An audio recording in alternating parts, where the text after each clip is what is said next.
Hi everyone, welcome back. So ಆತ್ಮೀಯ ವಿದ್ಯಾರ್ಥಿ ಮಿತ್ರರೇ, ಸೊ ಇವತ್ತಿನ ಈ ಒಂದು ವಿಡಿಯೋದಲ್ಲಿ ನಾವು ಸೆಕೆಂಡ್ ಲ್ಯಾಂಗ್ವೇಜ್ ಇಂಗ್ಲಿಷ್ ಅಂದರೆ 9th ಕ್ಲಾಸ್ಗೆ ಸಂಬಂಧಪಟ್ಟಂತಹ ಕೊನೆಯ ಪೊಯೆಟ್ರಿನ ನೋಡೋಣ.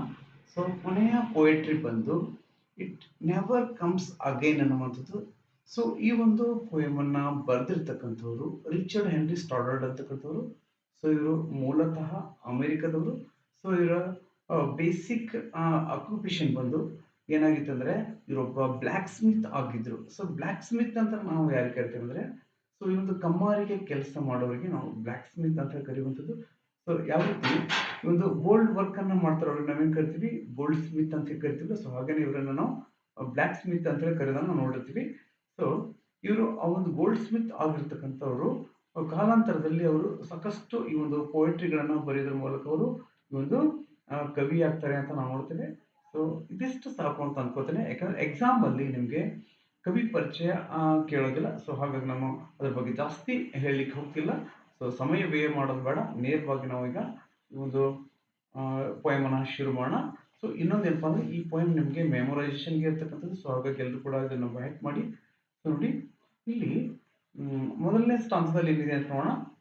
ಸೊ ನೋಡಿ, there are gains for all losses ಅಂದ್ರೆ ಇಲ್ಲಿ ಪ್ರತಿಯೊಂದು ಲಾಸ್ ಏನಿದೆ, ಸೊ ಅದಕ್ಕೆ ನಮಗೆ ನಾವು ಪ್ರತಿಯೊಂದು ಲಾಸ್ ಆದ್ರೂ ಕೂಡ ಅದರಿಂದ ನಾವು ಏನಾದ್ರೂ ಒಂದು ಪಡಿತಾ ಇರ್ತೀವಿ ಅಂತ ಹೇಳ್ಕೊಟ್ಟಿರ್ತಕ್ಕಂಥದ್ದು. There are balms for all pain ಅಂತ ಹೇಳ್ತಾರೆ. ಸೊ ನಾವು ಪ್ರತಿಯೊಂದನ್ನ ಯಾವುದೇ ಒಂದನ್ನು ಅಂದ್ರೆ ಇದರ ಅರ್ಥ ಏನಂತಂದ್ರೆ, ನಾವು ಯಾವುದೇ ಒಂದನ್ನ ಕಳ್ಕೊಳ್ಳಿ ಅದಕ್ಕೆ ಬದಲಾಗಿ ಇನ್ನೊಂದನ್ನ ಪಡಿಬಹುದು.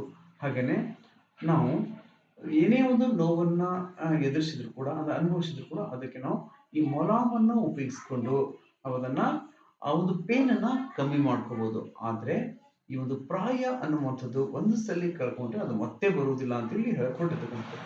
ಬೇಸಿಕ್ಲಿ ಈ ಒಂದು ಪೊಯಿಮ್ ಅಲ್ಲಿ ರಿಚರ್ಡ್ ಹೆನ್ರಿ ಸ್ಟಾಡರ್ಡ್ ಅಂತಕ್ಕಂಥವ್ರು ಸೊ ಈ ಒಂದು ಪ್ರಾಯ ಅಥವಾ ತಾರುಣ್ಯ ಅಂತಕ್ಕಂಥದ್ದನ್ನ ನಾವು ಯಾವ ರೀತಿ ಯುಟಿಲೈಸ್ ಮಾಡ್ಕೋಬೇಕಂತ ಹೇಳಿಕೊಟ್ಟಿರ್ತಕ್ಕಂಥದ್ದು.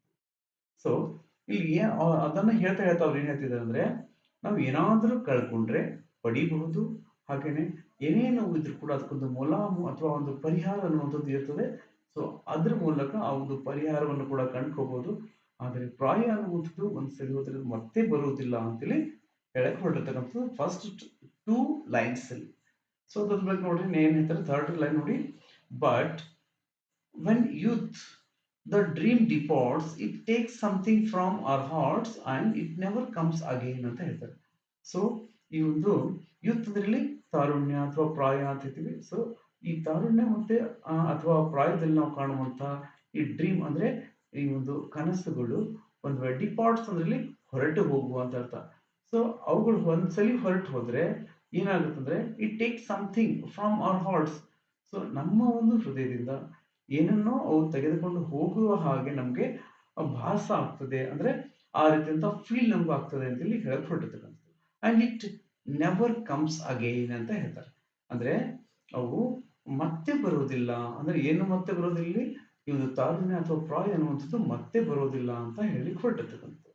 ಸೊ ಫಸ್ಟ್ ಹಂತದಲ್ಲಿ ಏನ್ ಹೇಳ್ತಿದ್ದಾರೆ ಅಂದ್ರೆ, ನಾವ್ ಏನೇ ಕಳ್ಕೊಂಡ್ರು ಕೂಡ ಮತ್ತೊಂದನ್ನ ಪಡಿಬಹುದು. ಏನೇ ನೋವಿದ್ರು ಕೂಡ ಅದಕ್ಕೆ ಮೊಲಾಮ್ ಅನ್ನುವಂಥದ್ದು ಅಥವಾ ಅದು ಪರಿಹಾರ ಅನ್ನುವಂಥದ್ದು ನಮ್ಗೆ ಇರ್ತದೆ. ಆದ್ರೆ ನಾವು ಈ ಒಂದು ಪ್ರಾಯದಲ್ಲಿ ಕಟ್ಟಿಕೊಂಡುವಂತಹ ಕನಸುಗಳು ಹೊರಟೋದ್ರೆ ನಾವು ಏನೋ ಒಂದು ನಮ್ಮ ಹೃದಯದಿಂದ ಕಳ್ಕೊಂಡ ಹಾಗೆ ನಮ್ಗೆ ಫೀಲ್ ಆಗ್ತದೆ. ಸೊ ಹಾಗಾಗಿ ಅದು ಈ ಒಂದು ಸಮಯವನ್ನು ನಾವು ಒಳ್ಳೆ ರೀತಿಯಲ್ಲಿ ಸದುಪಯೋಗ ಮಾಡ್ಕೋಬೇಕು. ಮತ್ತೆ ಈ ಒಂದು ಪ್ರಾಯ ಅನ್ನುವಂಥದ್ದು ನಮ್ಗೆ ಮತ್ತೆ ಸಿಗೋದಿಲ್ಲ ಅಂತೇಳಿ ಕವಿಗಳು ಹೇಳಲಿಕ್ಕೆ ಹೊರಟಿರ್ತಕ್ಕಂಥದ್ದು. ಸೊ ನಾವೀಗ ಸೆಕೆಂಡ್ ಸ್ಟಾಂಜ ನೋಡೋಣ. ಸೊ ಸೆಕೆಂಡ್ ಸ್ಟಾಂಜದಲ್ಲಿ ಏನ್ ಹೇಳ್ತಾರೆ ನೋಡ್ರಿ, we are stronger and better under manhood's sterner shy ಅಂತ ಹೇಳ್ತಾರೆ, ಸಾರಿ ರೈನ್ ಅಂತ ಹೇಳ್ತಾರೆ. ಸೊ ಇಲ್ಲಿ ನಾವು ಈ ಒಂದು ಮ್ಯಾನ್ಹುಡ್ ಅಂದ್ರೆ ಇಲ್ಲಿ ಪ್ರಾಯ ಅಂತ ಹೇಳ್ತೀವಿ. ಸೊ ಈ ಅಂಡರ್ ಪ್ರಾಯಹುಡ್ ಈ ಒಂದು ಪ್ರಾಯದಲ್ಲಿ ಅಂದ್ರೆ ನಾವು ಈ ಪ್ರಾಯದ ಸಂದರ್ಭದಲ್ಲಿ ನಾವು ಹೆಂಗಿದೀವಿ ಅಂದ್ರೆ ಸ್ಟ್ರಾಂಗರ್. ಸೊ ಈ ಸ್ಟ್ರಾಂಗರ್ ಅಂದ್ರೆ ಇಲ್ಲಿ ಫಿಸಿಕಲ್ ಸ್ಟ್ರಾಂಗ್ ಅಂತ ಹೇಳಿಕೊಟ್ಟಿರ್ತಕ್ಕಂಥದ್ದು, ಜೊತೆಗೆ ಬೆಟರ್ ಅಂದ್ರೆ ಮೆಂಟಲಿ ಸ್ಟ್ರಾಂಗ್. ಸೊ ಈ ಒಂದು ಮ್ಯಾನ್ಹುಡ್ ಅಂದ್ರೆ ಪ್ರಾಯ ಸಂದರ್ಭದಲ್ಲಿ ನಾವು ಫಿಸಿಕಲಿ ಮತ್ತು ಮಾನಸಿಕವಾಗಿ ಹೆಂಗಿದ್ವಿ ಅಂದ್ರೆ ಸ್ಟ್ರಾಂಗ್ ಆಗಿದ್ವಿ. ಆಮೇಲೆ ಸ್ಟ್ರೈನರ್ ಅರೈನ್ ಅಂದ್ರೆ ಇಲ್ಲಿ ಸ್ಟ್ರೈನರ್ ಅಂದ್ರೆ ಕಠಿಣಮಯ ಅಂತ. ಸೊ ರೈನ್ ಅಂದ್ರೆ ಇಲ್ಲಿ ಆಳ್ವಿಕೆ ಮಾಡೋದು, ರೂಲ್ ಮಾಡೋದು ಅಂತ ನಾವಿದ್ವಿ. ಸೊ ಎಂಥ ಕಠಿಣಮಯ ಸಂದರ್ಭ ಬಂದರೂ ಕೂಡ ಅದರ ಮೇಲೆ ನಾವು ಹೇಗೆ ಹಿಡಿತ ಸಾಧಿಸಬೇಕು, ಅದನ್ನು ನಾವು ಹೇಗೆ ಅದನ್ನು ನಾವು ಹೇಗೆ ರೂಲ್ ಮಾಡಬೇಕು, ಅದನ್ನು ನಾವು ಹೇಗೆ ನಮ್ಮ ಒಂದು ಹತೋಟಿಗೆ ತಂದುಕೊಳ್ಬೇಕು ಅನ್ನುವಂಥ ಒಂದು ಇಡೀ ಒಂದು ಸಮಗ್ರವಾದಂತಹ ಸಾಮರ್ಥ್ಯ ನಮಗೆ ಒಂದು ಪ್ರಾಯದಲ್ಲಿ ಇರ್ತದೆ ಅಂತ ಹೇಳಲಿಕ್ಕೆ ಹೊರಟಿರ್ತಕ್ಕಂಥದ್ದು. ಮತ್ತೇನಂತ ನೋಡಿ, still we feel that something sweet ಅಂತ ಹೇಳ್ತಾರೆ. ಸೊ ಇನ್ನೊಂದೇನಪ್ಪ ಅಂದ್ರೆ, ಆದ್ರೂ ಕೂಡ ಇನ್ನೊಂದೇನು ಸ್ಟಿಲ್ ಅಂದ್ರೆ ಇವತ್ತಿಗೂ ನಮ್ಗೆ ಅನಿಸ್ತದೆ ಅದು ಸಮಥಿಂಗ್ ಸ್ವೀಟ್ ಆಗಿತ್ತು, ಅಂದ್ರೆ ಆ ಕ್ಷಣಗಳು ಸುಮಧುರವಾಗಿದ್ವು ಅಂತೇಳಿ ಹೇಳಲಿಕ್ಕೆ ಹೊರಟಿರ್ತಕ್ಕಂಥದ್ದು. Followed youth with flying feet and will never come again ಅಂತ ಹೇಳ್ತಾರೆ. ಸೊ ಇಲ್ಲಿ ಒಂದು ನಾವು ಯುದ್ಧ ಆಗಿದ್ದಾಗ ನಾವು ಏನಾಗಿದ್ದೀವಿ ಅಂದ್ರೆ ಫ್ಲೈಯಿಂಗ್ ಫೀಟ್. ಸೊ ನಮ್ಮ ಕಾಲುಗಳು ನೆಲದ ಮೇಲೆ ಇರಲಿಲ್ಲ ಅಂತ ಇಲ್ಲಿ ಹೇಳ್ಕೊಟ್ಟಿದ್ದಾರೆ. ಇದರ ಅರ್ಥ ನಾವು ಸಾಕಷ್ಟು ಜೋಶನಿಂದ ಇದ್ವಿ, ಸಾಕಷ್ಟು ಜೋಶಭರಿತವಾಗಿ ನಾವು ಇದ್ವಿ ಅಂತ ಇಲ್ಲಿ ಹೇಳಲಿಕ್ಕೆ ಹೊರಟಿರ್ತಕ್ಕಂಥದ್ದು. ಸೊ ಆ ಒಂದು ಪ್ರಾಯದ ಸಂದರ್ಭದಲ್ಲಿ ಸಹಜವಾಗಿ ನಮ್ಮ ಎಲ್ಲರಲ್ಲೂ ಕೂಡ ಏನಿರುತ್ತೆ, ಒಂದು ಜೋಶ್ ಇರುತ್ತೆ, ನಮ್ಮ ಕಾಲುಗಳು ನೆಲದ ಮೇಲೆ ಇರೋದಿಲ್ಲ ಅಂತ ನಾವು ಸಹಜವಾಗಿ ಆಡು ಭಾಷೆಯಲ್ಲಿ ಕೇಳಲ್ಪಟ್ಟಿರ್ತೀವಿ. ಸೊ ಹಾಗೆ ಇಲ್ಲಿ ಕೂಡ ಕವಿಗಳು ಅದನ್ನೇ ಹೇಳಲಿಕ್ಕೆ ಹೊರಟಿರ್ತಕ್ಕಂಥದ್ದು. ಅಂಡ್ ಮತ್ತೇನಂತಂದ್ರೆ and will never come again ಅಂತ ಹೇಳ್ತಾರೆ. ಸೊ ಇಲ್ಲಿ ಪ್ರಾಯ ಅನ್ನುವಂಥದ್ದು ಮತ್ತೆ ಬರೋದಿಲ್ಲ, ಅಂದ್ರೆ ಅರ್ಥ ಏನಪ್ಪಾ ಅಂದ್ರೆ ಅದನ್ನು ಸರಿಯಾದ ರೀತಿಯಲ್ಲಿ ಉಪಯೋಗ ಮಾಡ್ಕೋಬೇಕು ಅಂತ ಇಲ್ಲಿ ಹೇಳಲಿಕ್ಕೆ ಹೊರಟಿರ್ತಕ್ಕಂಥ. ಸೊ ನೆಕ್ಸ್ಟ್ ಅದು ನೋಡೋಣ. ಸೊ ಥರ್ಡ್ ಸ್ಥಾನ ನೋಡಿ ಏನಿದೆ, ಸಮಥಿಂಗ್ ಬ್ಯೂಟಿಫುಲ್ ಈಸ್ ವ್ಯಾನಿಶ್ಡ್ ಅಂತ ಹೇಳ್ತಾರೆ. ಸೊ ಇಲ್ಲಿ ಏನೋ ಒಂದು ಸುಂದರಮಯವಾದಂಥ ಕ್ಷಣವನ್ನ ನಾವು ಇಲ್ಲಿ ವ್ಯಾನಿಶ್ ಅಂದ್ರೆ ಮಾಯವಾಗುವುದು. ಸೊ ಏನೋ ಸುಂದರಮಯವಾದಂಥ ಕ್ಷಣಗಳನ್ನ ನಾವು ಕಳ್ಕೊಂಡ್ವಿ ಅಂತ ಅನಿಸ್ತದೆ. ಸೊ ಯಾವಾಗ ಅಂದ್ರೆ when we cross the youth. So ನಾವು ಈ ಒಂದು ಯುತ್ ಅನ್ನ ಕ್ರಾಸ್ ಮಾಡಿದಾಗ, ಈ ಪ್ರಾಯವನ್ನ ಕ್ರಾಸ್ ಮಾಡಿದಾಗ ನಮ್ಗೆ ಆ ರೀತಿ ಅನಿಸುವಂಥದ್ದು ಅಂತ ಹೇಳಿ ಕವಿಗಳು ಹೇಳ್ತಾ ಇರ್ತಕ್ಕಂಥದ್ದು. ಸೊ ನೆಕ್ಸ್ಟ್ ಏನ್ ಹೇಳ್ತಾರೆ ನೋಡ್ರಿ, we sigh for it in vain ಅಂತ ಹೇಳ್ತಾರೆ.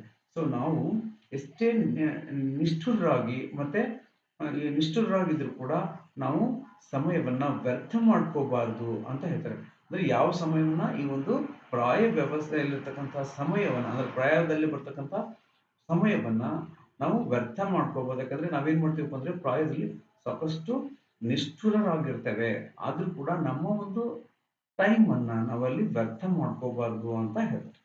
ಸೊ ನೆಕ್ಸ್ಟ್ ಏನಂತ ನೋಡ್ರಿ, ವಿ ಬಿಹೋಲ್ಡ್ ಇಟ್ ಎವ್ರಿವೇರ್. ನಾವು ಇಲ್ಲಿ ಬಿಹೋಲ್ಡ್ ಅಂದ್ರೆ ನೋಡೋದು ಅಂತ, ನಾವು ಗಮನಿಸುವುದು ಅಂತ ಹೇಳ್ಬೋದು.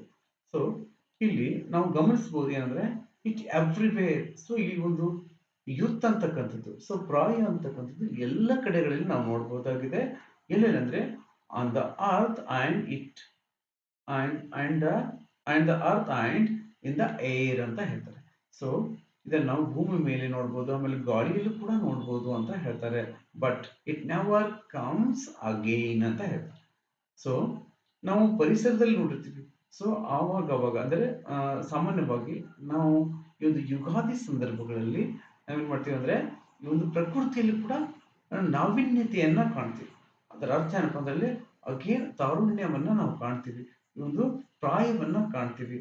ಸೊ ಗಾಳಿಯಲ್ಲಿ ಕೂಡ ಒಂದು ಹೊಸತನವನ್ನ ಕಾಣ್ತೀವಿ ಆ ಸಂದರ್ಭಗಳಲ್ಲಿ. ಆದ್ರೆ ಈ ಮನುಷ್ಯನ ಜೀವನದಲ್ಲಿ ಈ ಪ್ರಾಯ ಅನ್ನುವಂಥದ್ದು ಮತ್ತೆ ಬರುವುದಿಲ್ಲ ಅಂತೇಳಿ ಕವಿಗಳು ಬತ್ತಿ ಹೇಳ್ತಿರ್ತಕ್ಕಂಥದ್ದು. ಇದರ ಅರ್ಥ ಇಷ್ಟೇನೆ. ಸೊ ಪ್ರಾಯ ಅನ್ನುವಂಥದ್ದು ಇದ್ದಾಗ ಅಥವಾ ಬಂದಾಗ ಅದನ್ನು ಈ ಒಳ್ಳೆ ರೀತಿಯಲ್ಲಿ ಯುಟಿಲೈಸ್ ಮಾಡ್ಕೋಬೇಕು ಅಂತ ಹೇಳಿ ಕವಿ ರಿಚರ್ಡ್ ಹೆನ್ರಿ ಸ್ಟಾಡರ್ಡ್ ಅಂತಕ್ಕಂಥವ್ರು ಹೇಳಲಿಕ್ಕೆ ಹೊರಟಿರ್ತಕ್ಕಂಥದ್ದು. ಸೊ ನಾನು ಹೇಳ್ಕೊಟ್ಟಿರ್ತಕ್ಕಂತಹ ಈ ಒಂದು ಇಟ್ ನೆವರ್ ಕಮ್ಸ್ ಅಗೇನ್ ಅನ್ನುವಂಥ ಪೋಯಂನ ಎಕ್ಸ್ಪ್ಲನೇಷನ್ ನಿಮ್ಮೆಲ್ರಿಗೂ ಅರ್ಥ ಆಗಿದೆ ಅಂತ ನಾನು ಭಾವಿಸ್ತೇನೆ. ಸೊ ಈ ಪೋಯಮ್ ಎಕ್ಸಾಮ್ ದೃಷ್ಟಿಯಿಂದ ಮೆಮೊರೈಸೇಷನ್ಗಿದೆ. ಸೊ ಹಾಗಾಗಿ ನೀವೆಲ್ಲರೂ ಕೂಡ ಪೋಯಮ್ ಅನ್ನ ಮೆಮೊರೈಸೇಷನ್ ಮಾಡಿ. ಸೊ ನಾನು ಹೇಳ್ಕೊಟ್ಟಿರ್ತಕ್ಕಂಥ ಈ ಒಂದು ಎಕ್ಸ್ಪ್ಲನೇಷನ್ ನಿಮ್ಮೆಲ್ರಿಗೂ ಅರ್ಥ ಆಗಿದೆ ಅಂತ ನಾನು ಭಾವಿಸ್ತೇನೆ. So if you like, share the video and subscribe the channel ಅಂತ. ಸೊ ಮತ್ತೆ ಮುಂದಿನ ವಿಡಿಯೋದಲ್ಲಿ ಭೇಟಿಯಾಗೋಣ. ಅಲ್ಲಿವರೆಗೂ ತಮ್ಮೆಲ್ಲರಿಗೂ ಥ್ಯಾಂಕ್ ಯು, ಧನ್ಯವಾದ.